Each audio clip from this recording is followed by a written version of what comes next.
Good evening, everyone, and welcome. My name is Marianne Peters, and I'm the CEO of the Carter Center.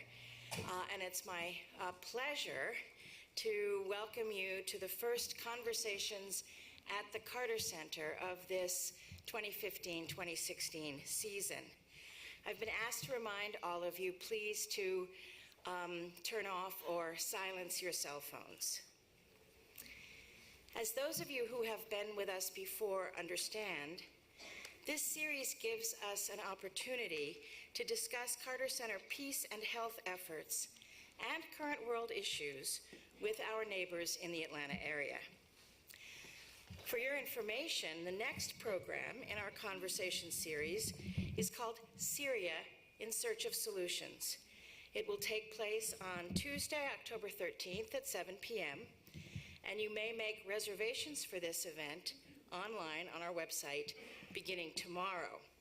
You'll also find details about the rest of the season's conversations on the site. And remember, all of the conversations are webcast live from our website and stored there for future viewing. Now, tonight's conversation is a special one indeed, as we'll get a chance to hear from the center's founders, President and Mrs. Carter. If you have a question for one of them, please write it on the index cards we've provided. Volunteers will collect those questions within the next 10 minutes. Before I turn the program over to President and Mrs. Carter, I'd like to welcome the Rosalynn Carter Mental Health Journalism Fellows in attendance, as well as the ambassadors and Legacy Circle guests and members of our Board of Trustees and Board of Counselors. We're glad to see all of you here with us. President and Mrs. Carter founded the Carter Center 33 years ago, and since then, the center's programs have helped to improve life for millions of people in more than 80 countries. The center fulfills its mission of waging peace, fighting disease, and building hope by tackling difficult problems in difficult places and working side by side with people to give them the means to improve their own lives. President and Mrs. Carter are the visionaries behind the center's work, and they have been high-profile, hard-working volunteers for decades, traveling the world with our staff to monitor elections, resolve conflicts, promote human rights, and eliminate diseases in developing nations. Their vision for a world truly at peace guides our work at the Carter Center and serves as an inspiration for millions of people around the world. Please join me in welcoming President and Mrs. Carter.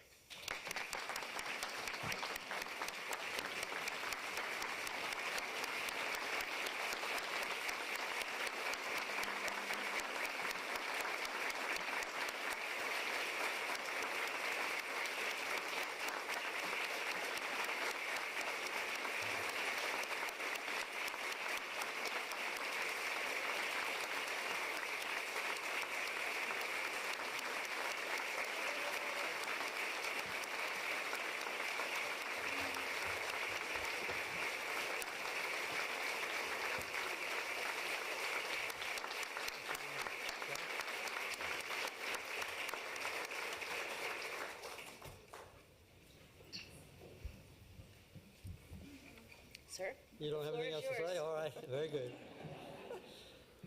Well, welcome to all of you, and thank you very much for not only the help for the Carter Center, but for your many messages that you've sent me lately since I announced that I have an illness. I'm getting treated for it pretty well. I've had my only prospective radiation of four places in my brain, and there's a new medicine that's been developed for my disease, and it's called pembrolizumab. It took me 3 weeks to learn how to say it. And I get those treatments every 3 weeks for 4 times. And I've had my second treatment so far without any ill effects. And we'll know what the positive effects were a little bit later on. So that's what I'm undergoing. One of the worst things I have to do is to drink. I started out with 84 ounces of fluids a day. And now the doctors have been nice enough to cut me back to 64 ounces a day. So instead of getting productive work done, I spend a lot of time in the restroom, as you can probably imagine. So that's the extent of my physical ailments. I'm going to continue now with the notes that Mary Ann gave me to tell you about the Carter Center and what it's been doing. We have been working on a number of issues, as you well know. We have the Carter Center has been establishing itself or preparing itself ever since we founded it 32 years or so ago for the future when Rosa and I would not be active to raise money and to be here as leaders. We have a very viable and attractive and well-qualified group of trustees, roughly 22, with 11 of them being chosen by the Carter Center and approved by Emory, and the other ones chosen by the president and trustees of Emory and approved by us. So we have a very good permanent and I'd say legally binding contract between the Carter Center and Emory. We provide the active programs that Mary Ann has already described to you, and Emory provides the academic background, research, and that sort of thing. So it's a permanent arrangement. We also have allies and friends from many countries in the world that have joined in with us in monitoring elections and preparing for peace and helping with diseases and that sort of thing. And those will continue as well. And we have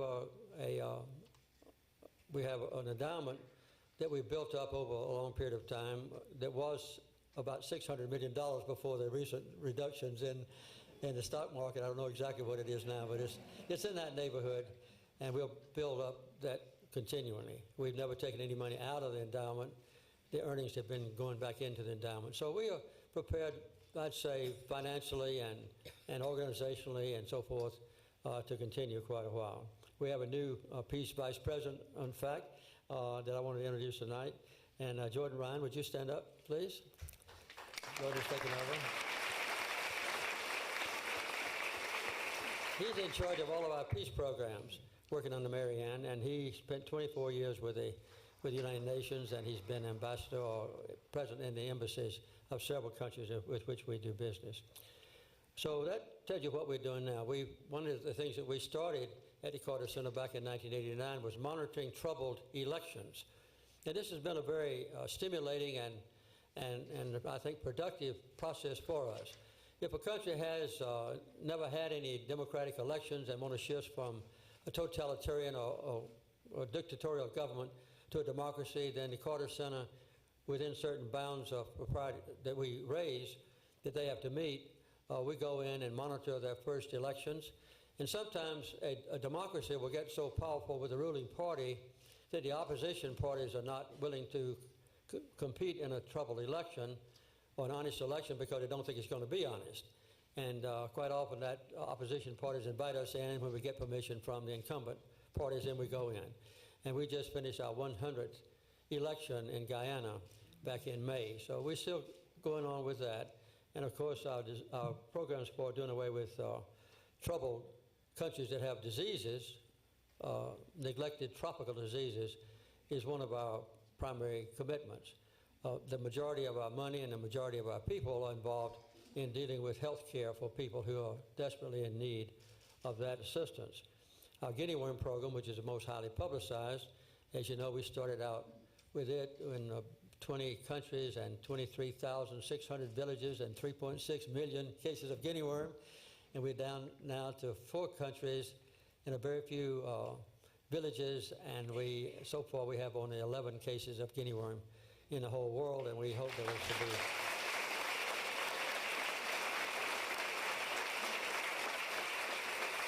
We hope this will be the second disease ever eradicated. I said in my previous press conference that I hope I'm living longer than the last guinea worm will, but that still remains to be seen. We also have an ongoing exhibit, in case any of you visit New York, at the American Museum of Natural History. And it's been very popular there, and it's going to be there until January of I think 2017, is that right? Yes, sir. 2017, so they've extended it several times. And we're looking at the possibility of putting a similar exhibit in London, but that hasn't been finalized yet. Our Human Rights Defenders Program, as you know, we are concentrating these last few years on the horrible abuse of women and girls around the world. We had another session on that in February of this year, and we talked about how women have been so vital in promoting peace in their own countries. They're the ones that really are in the foremost of the battles for peace, because they are the ones that experience the deleterious effect or the harming effects of war on themselves, on the people that they care for in their own home, and on their children. And so that was the main program that we've done there too. This fall, later on, we're going to have a special program in Ghana where we have both Muslim and Christian leaders who have already been trained in nearby Senegal. They've just finished that training, and they'll come to Ghana to meet with Karen Ryan and others. I was going to go, but my doctors won't let me go. It's a four-day trip, and the place is very much interior, so I can't go there. So other people will be representing me. But we are continuing to promote the concept that in religious scriptures, in the Bible and in the Quran and so forth, there is no allegation by God or Allah that women are inferior in any way. And we're trying to point out those places in the Bible, in the Quran, that guarantees equality of treatment for women, and to let the imams and the priests and so forth know about these facts. Recently, I've been traveling a good bit. This year, I've traveled about as much as I ever have before. I was in the Gulf states with Rosalynn, raising money and promoting assistance for Rosalyn's program that she'll describe a little bit later on for mental health, and dealing with some of the richest people on earth. And we also went later, I did, to Russia with a group of people called elders, and there were six of us, and we met with former President Gorbachev and other leaders, and then spent about almost 3 hours with President Putin in a private place where he lives, and we discussed all the issues that Putin now has on the agenda with President Obama and other leaders around the world. One of the interesting things, I'm not going to go into detail about it, it's quite an extended conversation, but he was saying how much he's been working with the opposition forces in Syria, along with the leaders of Syria. As you know, the Russians are supporting President Assad, and he's trying to bring the two together.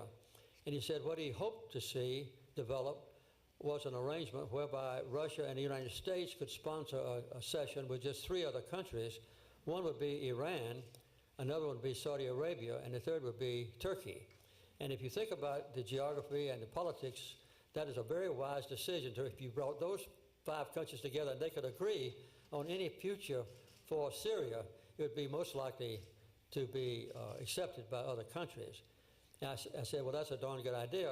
What did Obama say when you mentioned it to him? And she said, I haven't brought it up with President Obama yet. And I said, well, do you mind if I do that for you? And he said, okay. So the next day I sent President Obama and Secretary of State Kerry an email and told them this proposal. And then shortly after that, Secretary of State Kerry went to meet with Putin to explore that idea. I hope it will continue, because we need to get on the same side whenever we possibly can with Russia, and also with China, by the way, to promote peace in the world and harmony and future economic development for everybody. China, by the way, as you know, we have the first official visit of President Xi Jinping with President Obama as an official visit later on this month. And he's been in office now for a long time. I would say he's the most powerful leader of China since Deng Xiaoping. They've had 4 or 5 in between, but he is very powerful. And it's very important to me personally to see the United States and China cooperating whenever we can, and treating each other with respect and as equals. China has emerged, as you know, to be one of the greatest powers on earth since we normalized diplomatic relations the 1st of 1979.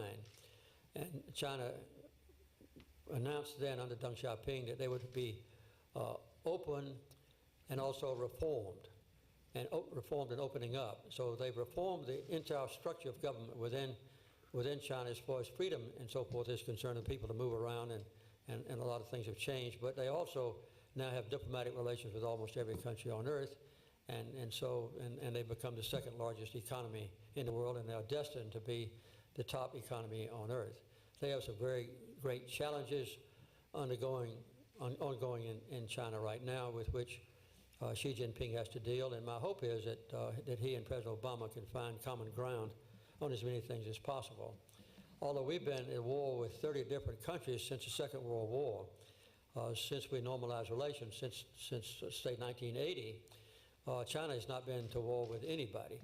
And my hope is that China and the United States can cooperate and bring peace to troubled places in the world. So that's happening this month, as a matter of fact. Another program that we have that's ongoing that I've been asked to mention is a right of people to have access to information. Access to information. We call it ATI programs. This means that citizens of different countries can have the legal right to know what their government is doing, what kind of contracts are let, what kind of sales are made of natural resources, things of this kind. And we kind of take it for granted in our country because we've had partially implemented laws for quite a while. They're still not perfect in this country, but we're trying to do that with countries all over the world, and we're working very hard also, additionally, the last year or two, to make sure that women have a right to have the same access as men to the legal insight into what their government is doing and what their basic rights are and what loans they can get and what agricultural assistance they can get, things of that kind. But we found that in Guatemala and in Liberia, for instance, that women are greatly deprived on an equal basis of having the same access that their husbands can get to government information. So we're trying to correct that problem as well. Now to get back to the diseases, and that'll be the last thing I'll mention. On river blindness, we've just finished administering our 220 millionth dose of medicine, Mectizan, that deals with river blindness or onchocerciasis. And the Carter Center has been the transforming agent now in changing our basic goal in dealing with river blindness. And in the past, we've just tried to control river blindness by giving one dose of medicine that we get free from Merck and Company to people that have river blindness, and they won't have it for another year. Then we have to give another dose. But Don Hopkins and his crew in Latin America, in 6 countries down, they have found out if we give more than one dose per year, like 2 doses per year, or even up to 4, that we can completely eliminate the disease from that country. We've done that now in 4 countries in Latin America, and we are on the verge of, with one exception of one little tiny tribe on the border between Venezuela and Brazil, of doing it throughout Latin America. So we'll soon be free of river blindness in this entire hemisphere because of the work of that, and of our crew. And we've taken that knowledge to Africa, and we're now, instead of trying to control river blindness every year, to completely eliminate it from one country at a time. We haven't yet set the goal of doing away with it for the entire world. And so we're just dealing with it on a country-by-country basis, and that's called elimination, not total eradication. With lymphatic filariasis, which is elephantiasis, and malaria, we can treat them together in all of Africa because they are caused, the disease is transmitted by exactly the same mosquito. And if we can get rid of the mosquitoes and do other treatments, then we can get rid of both of those at the same time. So we're doing that now all over Nigeria, and we're trying to eliminate both of them. And we've also targeted the only place in this hemisphere that still has malaria, in the Caribbean rather, and that is Hispaniola, which, as you know, is Haiti, which is a very poor country, and Dominican Republic next door and on the same island. And we've been able to reduce the amount of malaria in the Dominican Republic by 2/3, and in Haiti by 33% just in the last few years since the equator. As far as Haiti is concerned, we've reduced malaria by 80% since the equator took place there, since the earthquake took place in Haiti. So those are the things that I wanted to say to bring you up to date. And I'll turn the program now over to the boss of the Carter Center, since it was founded. And then at the end of this, we'll answer your questions, I think. And you've collected them, right? Yes, sir. Okay. So, Rosalynn, you take charge, sweetheart, as you always do. Well, this week we have the Mental Health Journalism Fellows here. This is a program we started 19 years ago. We were sitting around thinking, what else can we do about stigma, overcoming stigma? And somebody said, well, since the press has such an impact on what people think about mental health issues and people living with mental illnesses. Why don't we bring some reporters here and train them so that they can report accurately and in depth? And so this is our 19th year, as I said. We've trained 165. We have 6 from our country every year, and we've expanded it to New Zealand, South Africa, Romania, and Colombia. We do them one at a time, and we usually choose another country when the last one is the year of the last one. And Colombia is, to go back a little bit, this is my favorite program of the year. It is so exciting to see people coming from all over our country. We had 117 applications for the 6 slots. And so many people are interested in mental health now that it's just getting to be really excited. The incoming fellows report on what they're going to be doing. The outgoing fellows report on what they've done. And so it's been a really good day to hear from them. And we have 5 fellows here from Colombia. Colombia has done a little bit different. Instead of one person working on one problem, 2 people work on the same issue. And so we have 5. I don't know where the extra one came in. Because we have 2 from each of the other countries. But Colombia has just become a model program. And the reason is because it's based in a university, La Sabana University, just outside of Bogota. And the whole university has supported the program. It's just been, it makes so much difference if you get the program based with those who will really, really work on it. All of them have been good, but this has just been special. And we did an evaluation of the program this past year and learned about so many things that have been going on in the country. And I brought these that the Colombians were here in person to report on theirs, and they gave us the sheets of the projects they had had. And I'm just going to point out a couple of them. Hospital superintendent forced to resign. Governor announced he would shut a hospital based on reporting of inhumane practices at the facility. Formation of quick response mental health crisis teams. This is just amazing in this country that had never worked on mental health like this. Changes in jailing procedures for offenders with mental illnesses.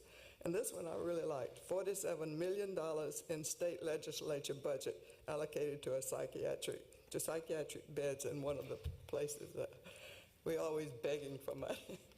And so I was glad to see that that's been supported by the government too. So that's exciting. Well, Liberia, we began our program again. We started a program in Liberia. It's the first time we've ever tried to develop a mental health program in another country. And so our goal was to train 150 mental health clinicians. They had to be nurses to start with. And before we started, they had 1 psychiatrist in the country. That was all. So when we got 144, we hadn't reached our 150, so we did 1 more class. And we started that, and we just finished that one in August. And we had about the same number as before in each class. And so we actually trained 165 clinicians. But we had suspended it when Ebola hit. And the Carter Center had an access to information program in Liberia, an access to justice, and the mental health program. We stopped all of that, suspended all of that to teach people about Ebola and how contagious it was and what they could do. And it was really gratifying because they did overcome the Ebola. We had 1, I think, case that came up later, but it was just really satisfying to be able to do that, for the Carter Center to have that kind of input into that terrible disease. Well, I want to also thank people. We've had an outpouring of support and prayers, and it's been really, in spite of all that's going on, it's been really kind of wonderful just to know that we have that kind of support. And also Jimmy's attitude has helped.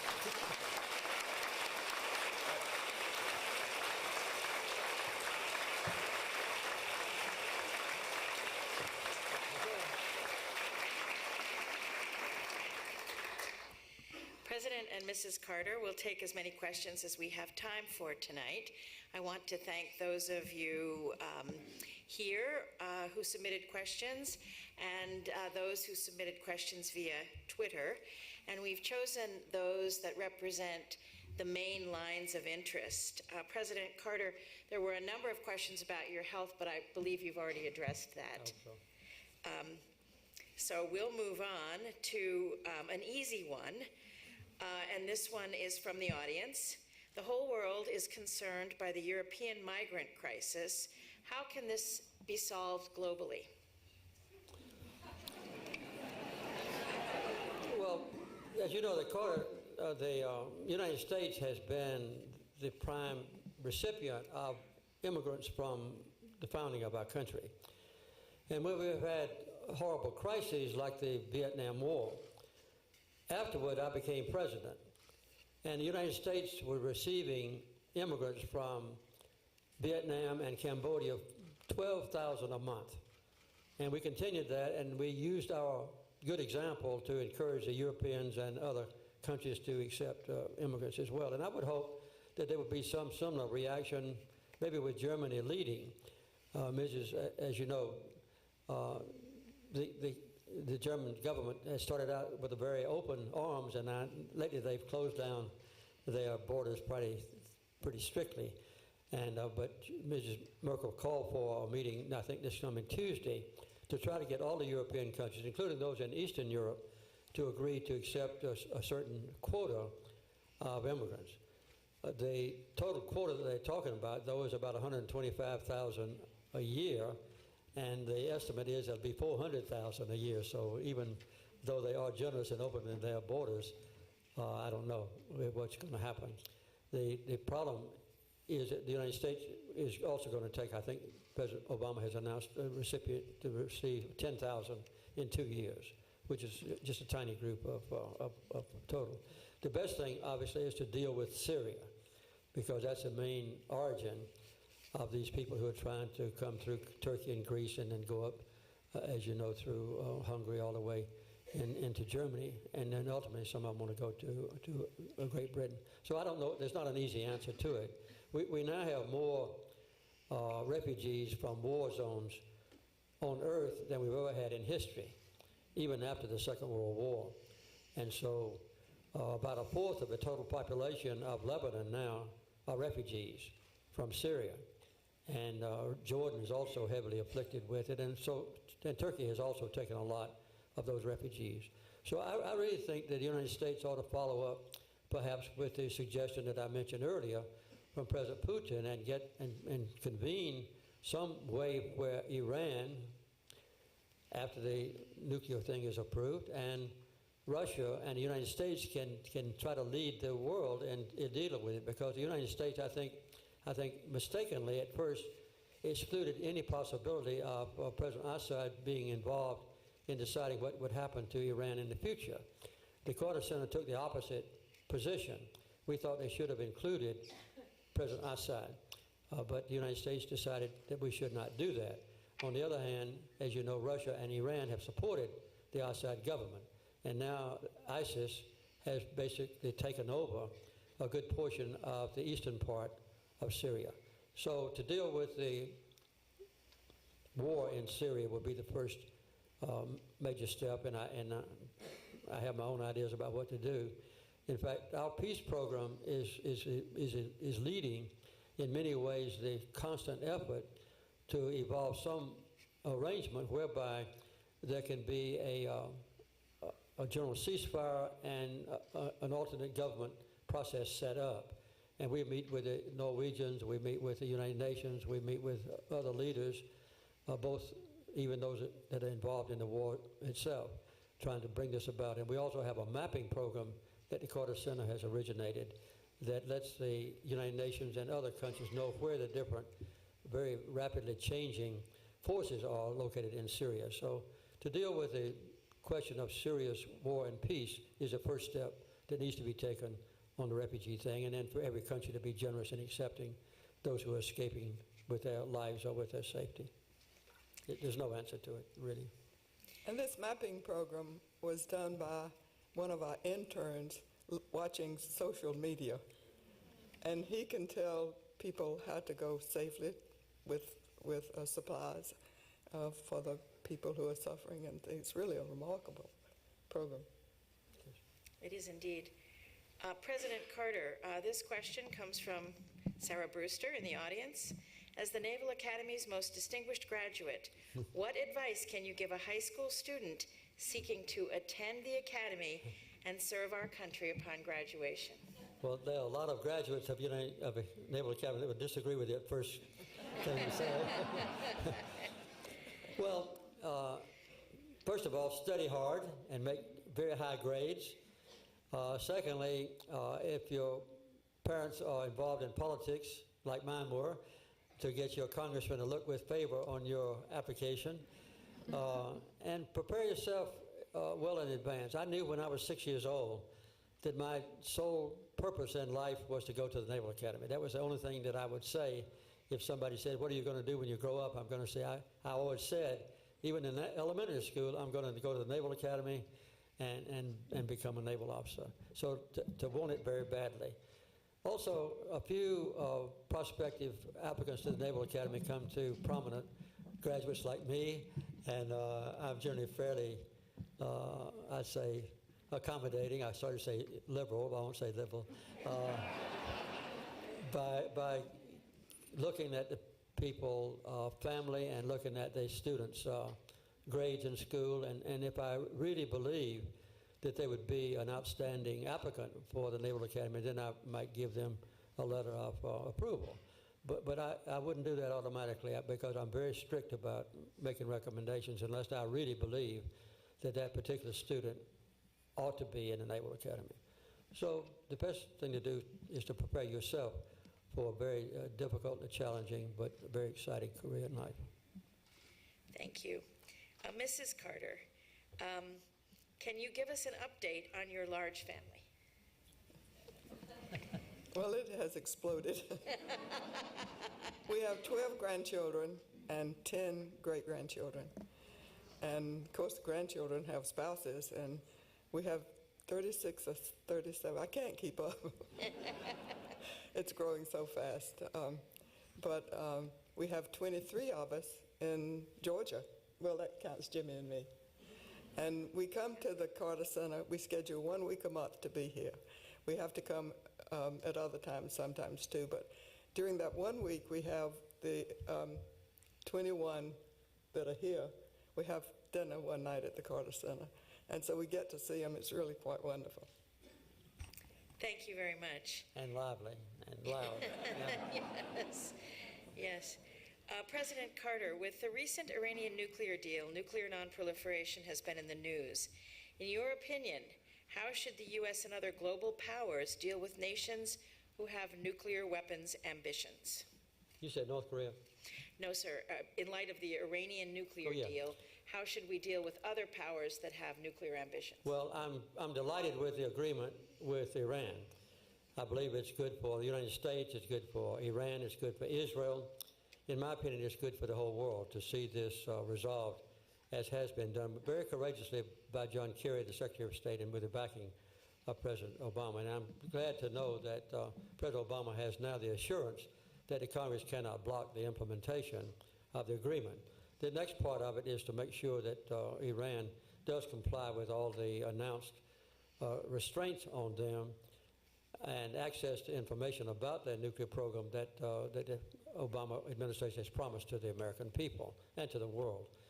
As you know, this was done not just by the United States, but by the Europeans and by Russia and by China and others. So it's backed unanimously by the leading countries on earth. So I'm very, very glad to see that done.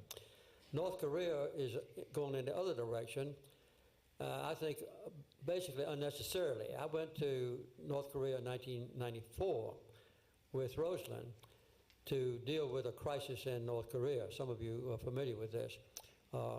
The leader of North Korea then, Kim Il-sung, was revered and worshipped almost like George Washington and Jesus Christ put together. I'm not exaggerating, inside North Korea.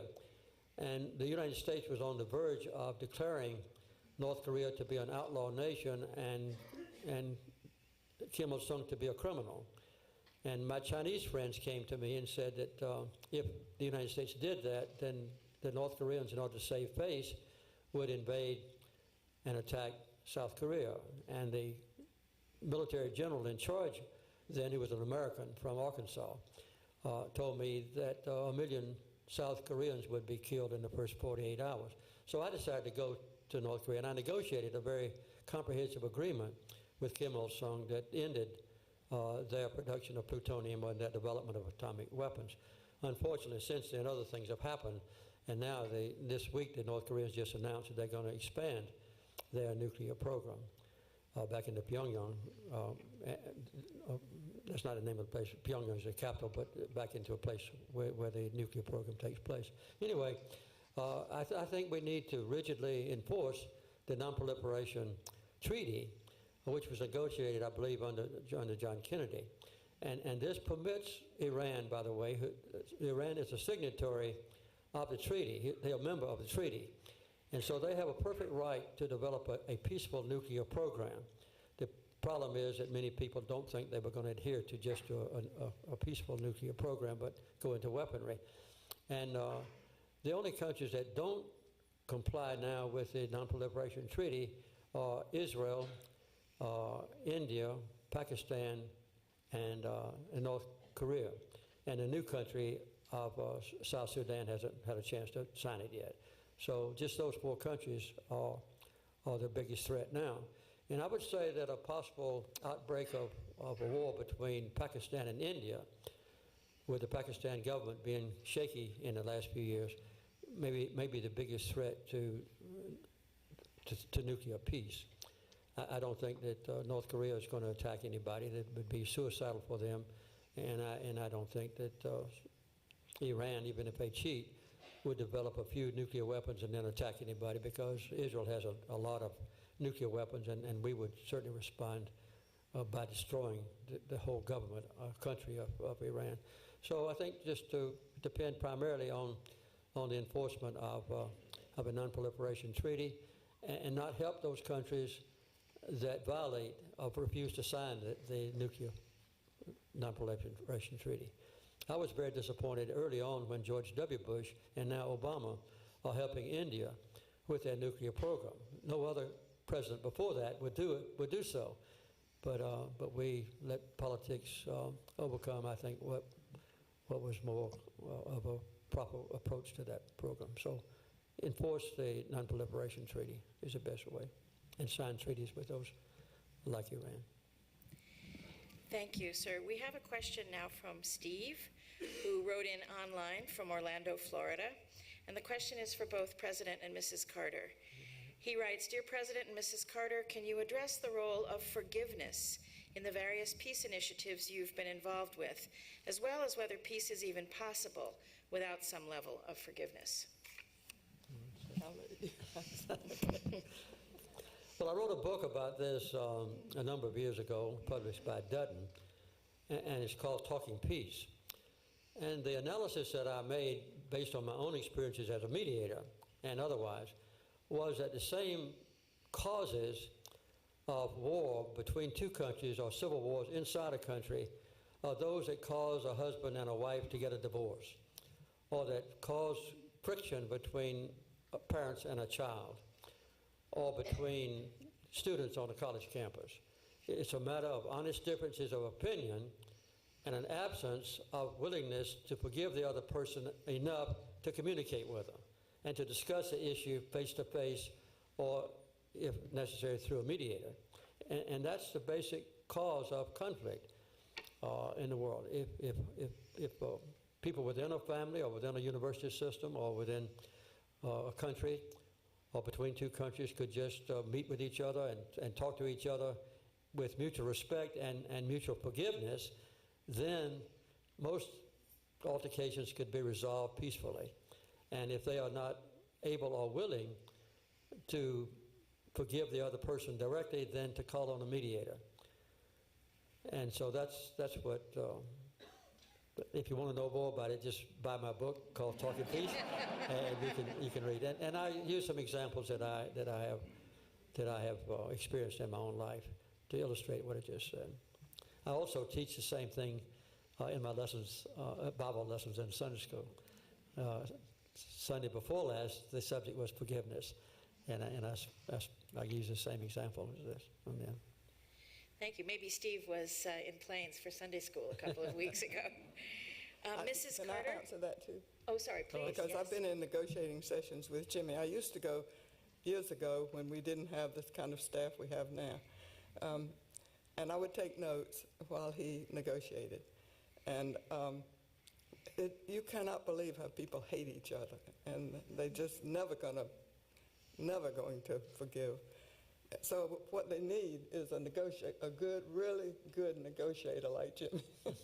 Because he's done some really, really significant negotiating and gotten people together.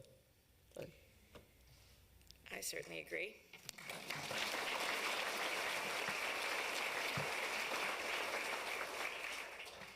Mrs. Carter, another one just for you. What progress in mental health issues do you see in the next 5 years, and what are your goals for the United States mental health systems? My goal is to overcome stigma and have everybody who has a mental health issue get help. And I think it ought to be, well, it is part of the Affordable Care Act now. They have to cover mental health issues the same way they do other issues. But we're seeing a lot of progress. I think it's, I've got my fingers crossed, but I think it's happening fast. Stigma is lifting. We're moving back to the community from institutions. That's running through our country now, the mental health community. And working on integration of services, mental health and substance use, but also having mental health professionals in a primary care doctor's office does such great deed, because so many people with illnesses have mental health issues too, and to bring them together.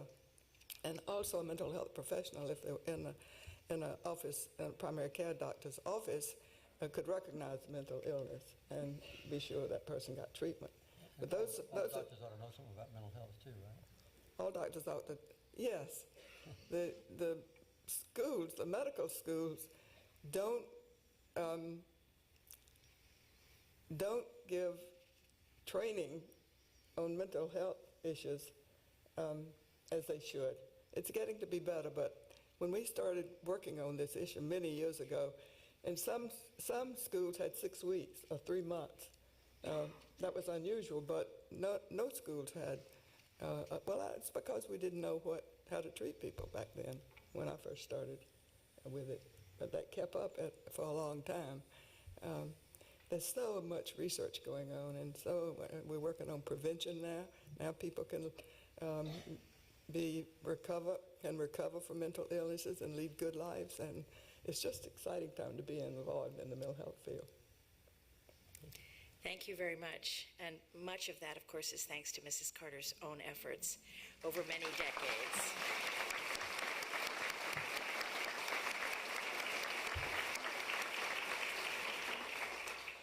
President Carter, building on the success with guinea worm, is there another disease you think we could eradicate in the next 20 years? Well, as many of you already know, we have located at the Carter Center the only organization that analyzes every human illness regularly to see which diseases might possibly be eliminated from a particular region or eradicated from the entire world. It's called the International Task Force on Disease Eradication. And it's been here for how long, John? 25 or 26 years. And it's the only one. And we have working with us the Gates Foundation and the World Health Organization and others like that who have an expert knowledge of these kind of things. But they come to the Carter Center, and we analyze every human illness on a sequential basis and identify those that can be eliminated. I think that if I had to say just from the Carter Center's perspective, it would probably be river blindness, because we already shifted, as I told you earlier, from just controlling it every year to giving multiple doses that Merck gives us free. And by doing that, we can totally eliminate it from every country. And we've done it already in 4 countries. We're on the verge of doing it in some more countries now. And if we do that country by country and get to the end of the river blindness, then that would be totally eradicated. So river blindness is one. The Gates, both Bill and Melinda Gates have talked seriously about malaria being targeted for total elimination from the world, which would be eradication. And there are others as well that are not so well known as those two. So I would say those two would be good possibilities. Thank you very much. And now here's a question from Sherry, who signs it with a heart.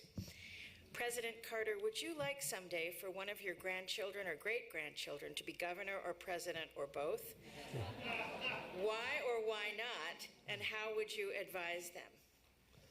Well, I have one particular grandson who ran for governor last time. And I don't know what plans he has for the future, but I have great-grandchildren too, who in another generation might very well undertake that process. I think it's a good thing. Jason, although he didn't quite make it because of his sweep of Republicans all over the country, this past election, he learned a lot about our state. He learned a lot about himself. He learned a lot about what the people want and need, I think, in education and health care and things of that kind. So it's an educational process in itself. It hurts not to be elected at the end, but I don't think I've known any close friends who have run for office that was sorry they ever ran. I think it's a wonderful educational process. So I would be glad to see any of my progeny or descendants who wanted to get involved in politics, either directly or indirectly. Terrific. And how do you believe the United States should respond to the current threat posed by ISIS? Well, I would like to see the United States be more aggressive in dealing with ISIS. As you know, ISIS has taken over the eastern part of Syria and has now gone primarily into Iraq nearby, right across the border, and they've taken over a good portion of Iraq as well. There was a program on television either last night or the night before how the Christians in Iraq are almost being decimated. They used to have, just before we invaded Iraq ourselves not too long ago, the Christians and the Sunni Muslims and the Shia Muslim leaders came to my home in Plains to say how all 3 of them were thriving and how they were getting along well with each other. And the Archbishop of a church there came along with them. They're now in hiding, and they have no guarantee that they're going to even survive. So from a Christian basis, I think we need to concentrate on doing away with ISIS, which is dedicated not only to destroying the mosques with which they don't agree, but also to totally eliminating every Christian that survives in the area where they live. I would like to see the United States be more forceful in dealing directly with ISIS. I would not, at least publicly, favor sending ground troops in, but I think we could have better surveillance on our bombing and better analysis of what is going on there. And I think we could cooperate with others, like perhaps even the Russians and the Syrians, and the Iranians, in dealing with the opposition in Syria that comprises the ISIS factions. And if all of the forces in Syria could turn against ISIS, that would be a wonderful opportunity, but I don't think there's much doubt that Assad would not be able to work that out. But maybe with the United States and Russia and Syria and Iran's cooperation, they could concentrate on ISIS more. It's not an easy thing to answer. The first opposition to ISIS should be the Muslim countries, the Arab countries that have good weapons and good money, but they don't want to endanger their own people in direct combat. The main force is fighting against ISIS now in Iraq and also in Syria are the Iranians. And although we have the same goal of attacking ISIS, we don't find ourselves able at this time to cooperate with the Iranians on anything except maybe the nuclear deal. So in the future, I think if we could get together with the Iranians and even the Russians and concentrate our three countries on ISIS, that would be the best long-term address to the problem, perhaps. I have one that's a little lighter for you, sir. You're asking me questions that nobody knows how to answer, right? Yes, I'm aware of that. Not my fault. This one, though, comes from Elizabeth Link, who's 7 years old, and she writes, "What was your favorite thing to do as president?" Go to Camp David would be your wife. I think the favorite thing we had was a family life that we had in the White House. We had Amy there, who was 7 years old when we got there, and 9 years old when we got there, and she was 3 years old when I became governor. And we had two of our sons and their wives and family there. We had a grandson born the first month we were in the White House, and so we had a good family life in the White House. But I think the primary part of my official duties that I enjoyed was dealing with foreign affairs, because the President of the United States under the Constitution has a much greater authority and responsibility in dealing with foreign countries than we do in handling domestic affairs, where everything has to go by the Federal Board for Finances or the Federal Bank or the Congress or the public. When somebody says the President was responsible for inflation or for something like that, I would say the President has about 1/4 of the responsibility for the economy. The Congress has about 1/4, perhaps the Federal Reserve Bank has about 1/4, and the private sector has about 1/4. So he has a very small amount. So I think dealing with foreign policy was the best thing that I did enjoy. I was able, when I went into office, nobody ever asked me to bring together the Egyptians and the Israelis to promote peace. Nobody ever asked me to do that. Nobody ever asked me to normalize diplomatic relations with China. Nobody asked me to deal with the Panama Canal issue. Nobody asked me to try to do away with apartheid in Africa. But those were the things that I could initiate on my own. So you see how it's much easier and more enjoyable to deal with issues that deal with foreign policy. Thank you, President Carter. Here's a question from Burl S. Meeks of Richland, Georgia. I'm going to address it to both President and Mrs. Carter. Growing up in Plains, what was your favorite childhood game, and how did playing it influence your later life? Yours is probably basketball, right? I'm not trying to I think basketball. He said that, but I think that really was what I enjoyed most. I was a forward when it was two courts, and I even rode a donkey in a donkey basketball game and went right down to the goal and rang it. But I did enjoy basketball. Mm-hmm. It was a center of Plains life. We even had the Harlem Globetrotters come to play basketball in the Plains Gymnasium. And I was on the varsity team in high school, and I was on the all-star team in college. At that time, there was not any slam dunks, so these were fast breaks. And I was very fast, but I had to push.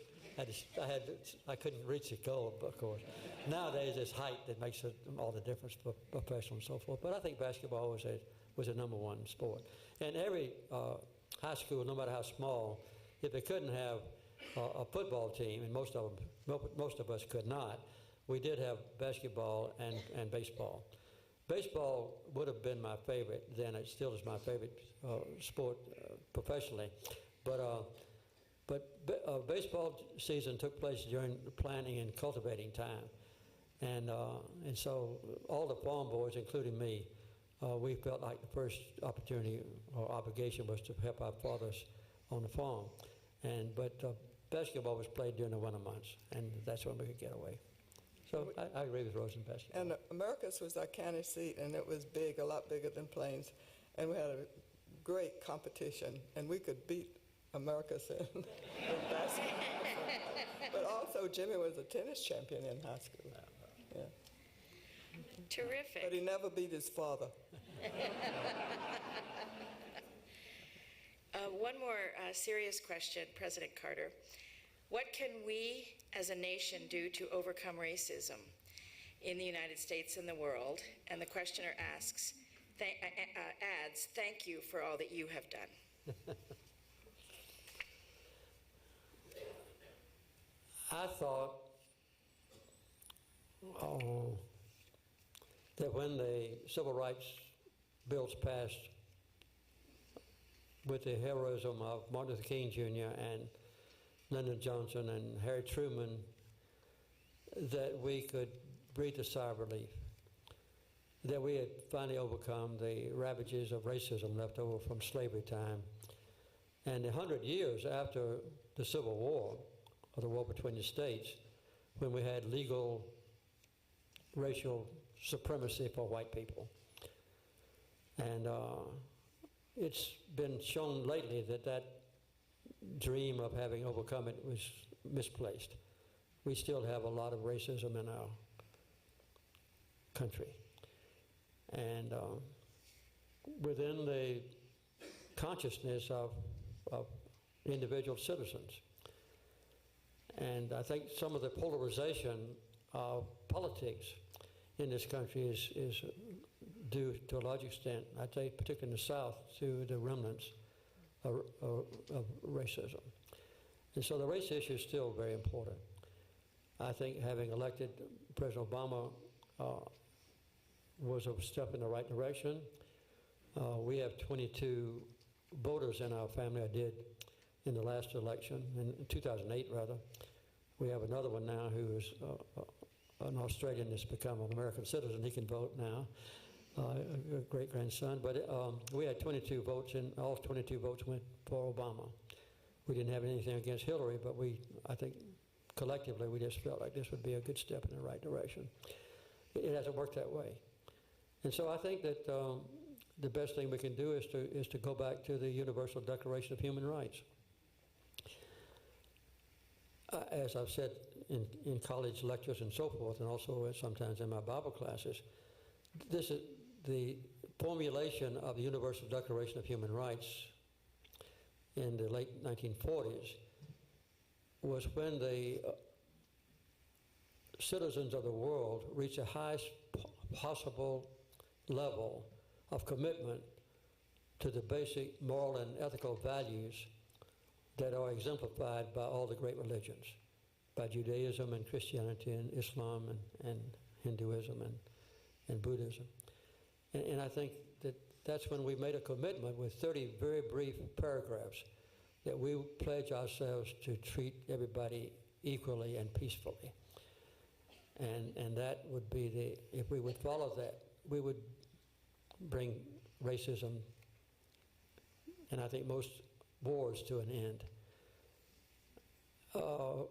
Almost 2 years ago now, I wrote an op-ed piece and pointed out that of the 30 paragraphs in the Universal Declaration of Human Rights, that the United States was violating 10 of them.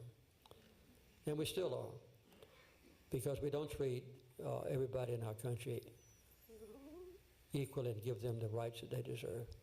Anyway, I think to go back to our religious faith or to go back to the Universal Declaration of Human Rights is the only avenue in the long term to do away with what's an almost inherent human trait, and that is thinking that we're better than other people because of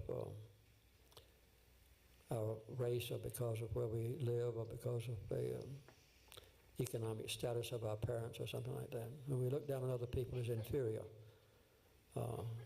that's a primary sin that results in racism. Thank you, President Carter. We have time for one last question for both President and Mrs. Carter. And the question is, over the lifetime of your work, what is the thing you are most proud of? It's addressed to both of you. Well, I answered that in my previous press conference when I revealed my sickness, and I said the best thing that ever happened to me was marrying Rosalynn. But I think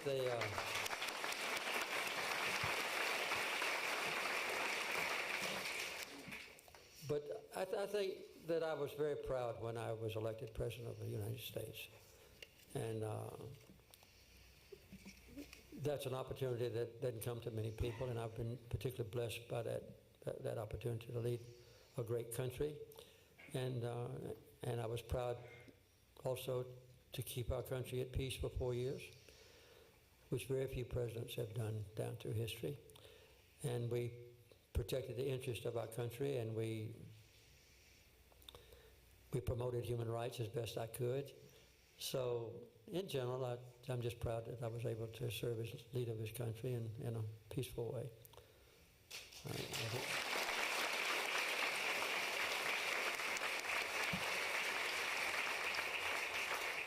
And I was proud of him when he was president. Jimmy passed more legislation than any president since... Except Johnson. Except Lyndon Johnson. I mean, since the World War I? World War II.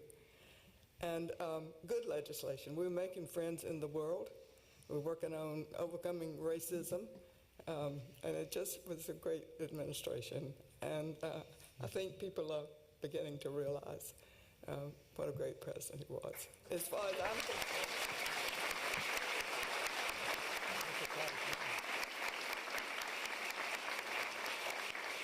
There's no better note. As far as I'm concerned, I think personally.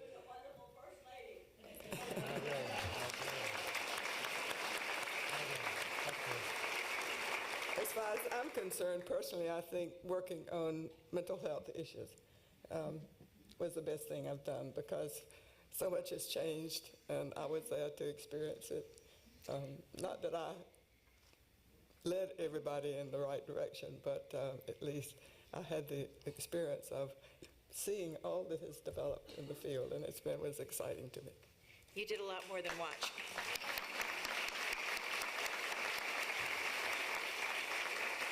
And with that, we're going to wrap up this conversation. Of course, I would like to thank President and Mrs. Carter for taking the time to be with us, and I want to thank all of you for your interest in the great work of the center.